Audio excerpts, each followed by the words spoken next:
Qué situación tan difícil, Mauricio, porque digamos que es natural que empiecen a darse estos brotes de xenofobia por la llegada masiva de venezolanos al país. Ojo, estoy diciendo que es natural, no estoy diciendo ni que eso esté bien, ni que eso sea lo correcto para que no me vayan a malinterpretar. Pero lo que sí no se puede permitir aquí es que esa sensación de rechazo de algunas personas la tramitemos a través de la violencia. Suficientes focos de violencia ya tenemos en el país para que ahora la migración se convierta a otro de ellos. Además, porque las autoridades no tienen aún claro de dónde vienen estos brotes de xenofobia, ¿no? Si son de grupos armados organizados, perfectamente estructurados, o si esto viene de una iniciativa mucho más espontánea. Hay mucho detrás por esclarecer y por investigar. Sí, Paula. Si quiere, déjeme poner el contexto de las cifras y aterrizamos en el, que también son muy importantes. En el caso de los panfletos. Porque ha crecido un montón, ¿no? El tema de la migración. Sí, pero ha crecido menos, creció menos en este primer semestre del año que lo que había crecido en el primer semestre del año 2018. Y eso es una buena noticia. Eso muestra una, no sé si desaceleración, porque para hablar de desaceleración uno tendría que confirmar que se trata de una tendencia estable, pero les doy el dato. En el primer semestre del año pasado aumentó la población de venezolanos en Colombia en 450.000. 450.000 primer semestre del año pasado. Primer semestre de este año, 234.000. Una inmensa cantidad de gente, pero no ha seguido intensificándose y aumentando el flujo de venezolanos, sino que, por lo menos para el primer semestre, se disminuyó un poquito. Eso en todo caso quiere decir que tener 1.400.000 venezolanos en Colombia, de los cuales más o menos la tercera parte está presionando en el mercado laboral, algunos formalmente, otros informalmente, es una inmensa cantidad de gente para cualquier economía. Y eso se termina traduciendo en esta clase de reacciones que estamos registrando. Al respecto, hay otra buena noticia, creo yo.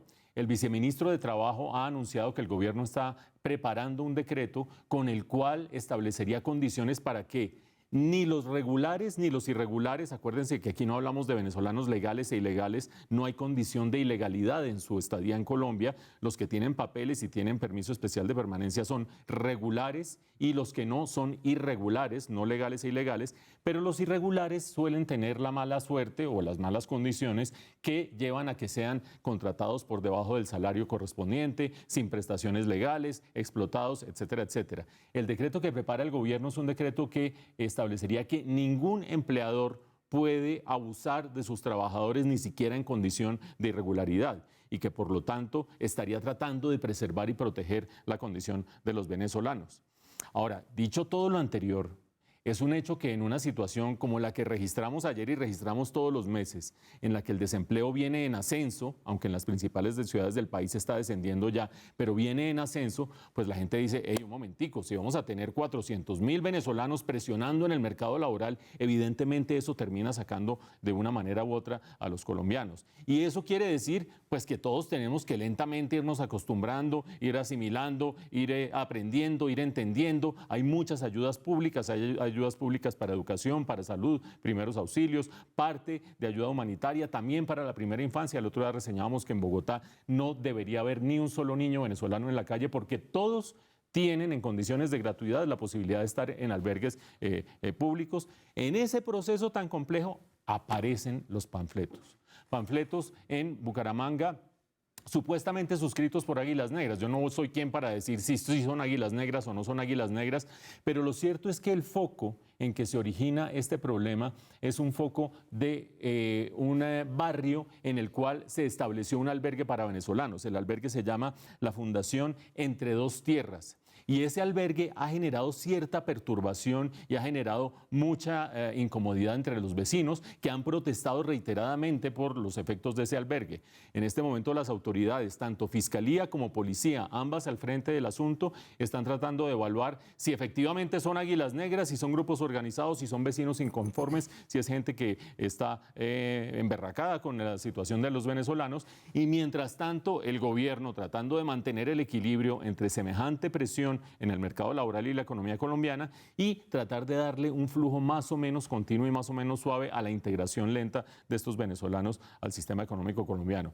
Insisto, la mejor noticia de estas cifras tan complejas es que lo que pasó en este primer semestre es menos cuantioso y voluminoso en términos de migración que el primer semestre del año pasado. Ojalá se mantenga esa tendencia, aunque como va Venezuela, yo no soy optimista.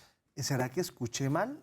o al señor defensor del pueblo se le fue una frasecita que es como medio inaceptable? Yo creo que es desafortunada. Lo de la porque yo creo maldad de los colombianos, ¿no? Sí. Giovanni, nosotros en este noticiero hemos registrado que la Defensoría ha venido trabajando de manera importante en muchos frentes. En justa causa. Antes la Defensoría como que aparecía por allá de quinta en las carreras que tenía que pegar y demás. Hoy en día la Defensoría está al frente de distintas causas, pero creo que esa frase sí es muy desafortunada. Sí. Yo creo que decir que hasta dónde va a llegar la maldad de los colombianos, hombre, recordemos que en el último año, mayo del año pasado, mayo de este año, la economía colombiana destruyó más de 300.000 empleos, más de 300.000 personas que perdieron su trabajo, es gente, colombianos y también venezolanos que están en condiciones muy complejas. Creo que no se trata de maldad, se trata de lidiar entre todos con una situación que es complejísima para todos y en la cual ayudan mensajes como el de la vicepresidenta, ayudan mensajes como el de las distintas agencias del Estado colombiano, en que decimos, hombre, a todos esto nos está costando mucho trabajo, pero creo que la última salida es hablar de xenofobia o de tener actos xenofóbicos y la última salida también es, o el último diagnóstico es decir que somos malos los colombianos. Pues es que es una sentencia muy fuerte que no debe venir ni mucho menos del defensor del pueblo. Eso digamos que no fue un bien. lapsus del señor defensor del pueblo.